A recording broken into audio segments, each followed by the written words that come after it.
జై శ్రీరామ్. అందరికీ నమస్కారం. వెల్కమ్ టు న్యూస్ అఖండ. నేను మీ కస్తూరి శ్రీధర్.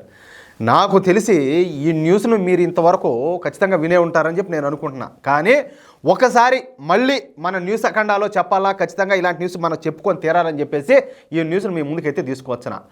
మొన్న 20వ తారీఖు నాడు మహారాష్ట్ర మరియు జార్ఖండ్ రాష్ట్రాలతో సహా మరొక 40 అసెంబ్లీ స్థానాలకు ఉప ఎన్నికలు కూడా జరిగినాయి.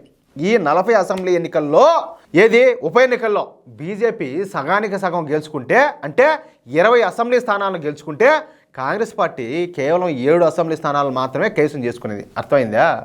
ఇక ఉత్తరప్రదేశ్ విషయానికి వద్దాం. ఉత్తరప్రదేశ్లో మొత్తం 9 అసెంబ్లీ స్థానాలకు ఉప ఎన్నికలు అయితే జరిగినాయి. వాటిలో 7 అసెంబ్లీ స్థానాలను భారతీయ జనతా పార్టీ అయితే గెలుచుకునేది. ఇక ఉత్తరప్రదేశ్లో జరిగినటువంటి 9 అసెంబ్లీ స్థానాల్లో కీలకమైనది కుందార్కి అసెంబ్లీ నియోజకవర్గం. అదే నేను చెప్తాను. బహుశా ఈ న్యూస్ను ఇప్పటికే మీరు విని కూడా ఉండొచ్చు.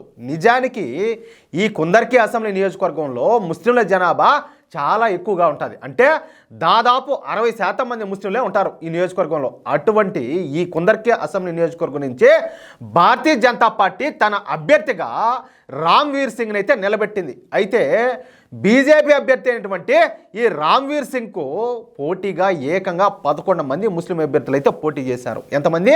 11 మంది. ఇక కుందార్కి అసెంబ్లీ నియోజకవర్గం విషయానికి వద్దాం. మనం ఇంతకుముందు చెప్పుకున్నట్టు ఈ నియోజకవర్గంలో ముస్లింల జనాభా చాలా ఎక్కువగా ఉంటుంది. దాదాపు 60% మంది ముస్లింలు ఇక్కడ ఉంటారు. మిగిలిన 40% మంది హిందువులు అయితే ఉంటారు. ఓకేనా? నిజానికి 1994 వరకు ఈ కుందర్కి నియోజకవర్గంలో హిందువుల జనాభానే అధికంగా ఉంటుంది. కానీ తరువాత వచ్చేటువంటి సెక్యులర్ ప్రభుత్వాల మూలంగా ఈ కుందర్కి నియోజకవర్గంలో ముస్లింల జనాభా విపరీతంగా పెరిగిపోయింది. నేను గతంలో కూడా చాలాసార్లు చెప్పిన, ఎక్కడైతే హిందువుల జనాభా ఎక్కువగా ఉంటుందో కావాలనే కొన్ని సంస్థలు, కొన్ని ఆర్గనైజేషన్లు, కొన్ని ఎన్జిఓలు బయట దేశాల నుంచి ఎవరు ఈ బంగ్లాదేశ్ నుంచి కావచ్చు, మయన్మార్ నుంచి కావచ్చు, ఇక్కడ బయట దేశాల నుంచి పిలిపించి ఎవరిని వాళ్ళ వర్గానికి సంబంధించిన వాళ్ళు ఓటు బ్యాంక్ పెంచుకునే దానికి ఈ విధంగా విపరీతంగా ప్రయత్నాలు చేస్తారు. గత కాంగ్రెస్ పార్టీ అధికారంలో ఉన్నప్పుడు ఇలాంటి ప్రయత్నాలు విపరీతంగా జరిగినాయని చెప్పి నేను చెప్పిన. వాటిలో ఇది కూడా ఒకటి. సరే, దీంతో గత 30 సంవత్సరాల నుంచి ఈ కుందర్కి నియోజకవర్గంలో భారతీయ జనతా పార్టీ ఎప్పుడు కూడా గెలవలేకపోయింది. ఎందుకంటే వాళ్ళ ఓటు బ్యాంక్ ఎక్కువ కదా. కానీ ఈసారి అవకాశం వచ్చింది. అది ఎలాగయ్యా అంటే, ఈ కుందర్కి నియోజకవర్గంలో ఏకంగా 11 మంది ముస్లిం అభ్యర్థులు అయితే పోటీకి నిలబడినారు. అంటే వాళ్ళ మధ్య ఓట్లు అయితే చీలిపోతాయి. కాబట్టి ఈసారి బీజేపీ గెలిచే అవకాశాలు ఉన్నట్టు ఉత్తరప్రదేశ్ ముఖ్యమంత్రి యోగి ఆదిత్యనాథ్ గారు అయితే కనిపెట్టినారు అసలు విషయం. అందుకే ఈసారి ఈ కుందర్కి నియోజకవర్గంలో బలమైన అభ్యర్థి అయినటువంటి రామ్వీర్ సింగ్ను బీజేపీ తరఫున అయితే పోటీకి అయితే నిలబెట్టినారు. మీకు ఇంకొక విషయం చెప్పాలా? ఇక్కడ ఏంది విషయం చెప్పేదా?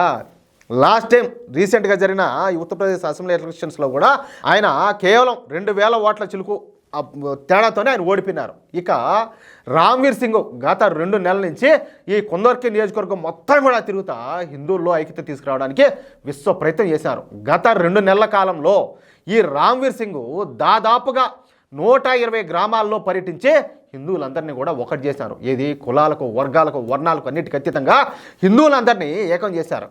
అంతేకాకుండా ఎలక్షన్ జరిగే రోజున హిందువుల కోసం ప్రత్యేకంగా వాహనాలు ఏర్పాటు చేసి హిందువులను పోలింగ్ బూత్ల దగ్గరికి వచ్చి ఓట్లు వేసే విధంగా కృషి చేశారు. ఇది ప్రతి ఒక్కరికి కూడా చాలా కీలకమైన విషయం. నేను ఇంతకుముందు కూడా చెప్పిన, ఈ ఎలక్షన్స్ వచ్చినప్పుడు ఏ ఒక్క ఓటు కూడా మిస్ కాకుండా, ఏ ఒక్క ఓటర్ కూడా మిస్ కాకుండా వాళ్ళందరి దగ్గర ఓట్లు వేయించడం ముందు ప్రధానంగా మనం చేయాల్సిన పని. ఆ విషయంలో అయితే ఈయన సక్సెస్ అయినారు. దీంతో హిందువులు దాదాపు 89% మంది తమ ఓటు హక్కునైతే దిగ్విజయంగా వినియోగించుకున్నారు. అలాగే ఇక వెనకబడినటువంటి ముస్లింలు, అంటే వెలివేయబడినటువంటి ముస్లింలను ఏకం చేసి వాళ్ళను కూడా తమ వైపు తిప్పుకున్నారు ఈ రామ్వీర్ సింగ్. వాళ్ళ చేత కూడా బీజేపీకి ఓటు వేసేటట్టు ఈ రామ్వీర్ సింగ్ చక్రం తిప్పినారు. ఇక రామ్వీర్ సింగ్ స్ట్రాటజీ బాగా వర్కౌట్ అయింది. ఈ కుందర్కి అసెంబ్లీ ఎన్నికల్లో రామ్వీర్ సింగ్కు ఏకంగా 1,70,371 ఓట్లు అయితే పోలినాయి. ఇక ముస్లింల ఓట్లు 11 మంది ముస్లిం అభ్యర్థులు ఉన్నారు కదా, వాళ్లకు ఎటుకొని చీలిపినాయి. దీంతో రామ్వీర్ సింగ్ ఈసారి ఏకంగా 1,40,000 ఓట్ల మెజారిటీతో ఘన విజయం సాధించాడు. రామ్వీర్ సింగ్ ప్రచార సమయంలో ఈ సమాజ్వాదీ పార్టీ, ఇతర ముస్లిం పెద్దలు ఎన్ని ఇబ్బందులు పెట్టినప్పటికీ, ఎన్నిసార్లు బెదిరించినా బెదిరిపోకుండా, వెనకడుగు వేయకుండా తన స్ట్రాటజీని అయితే పక్కాగా ఈ రామ్వీర్ సింగ్ అమలు చేశారు. దీంతో తన సమీప అభ్యర్థి అయినటువంటి మొహమ్మద్ రిజ్వాన్ మీద ఏకంగా 1,40,000 మెజారిటీతో ఘన విజయం సాధించారు రామ్వీర్ సింగ్ గారు. అంటే చూడండి, ఎప్పుడు కూడా ఐకమత్యంగా ఉండే ముస్లింలు ఈసారి చీలిపోతే, ఎప్పుడూ చీలిపోయి ఉండే హిందువులు ఈసారి ఐకమత్యంగా ఓటేశారు. ఈ విజయంలో రామ్వీర్ సింగ్ అద్భుతమైన స్ట్రాటజీను అమలు చేసే ఒక చారిత్రాత్మకమైన విజయాన్ని అయితే సాధించడం ఒక విశేషం. మహారాష్ట్ర ఎన్నికల్లో బీజేపీ కూటమి ఎంతటి ఘన విజయాన్ని అయితే సాధించిందో అంతటి పేరు ప్రఖ్యాతులు అయితే ఈ రామ్వీర్ సింగ్ అయితే సంపాదించుకున్నారు. లేకపోతే ముస్లిం మెజారిటీ నియోజకవర్గం లేనిది ఒక హిందువు గెలచడం ఏందియా? అదే నేను చెప్పేది.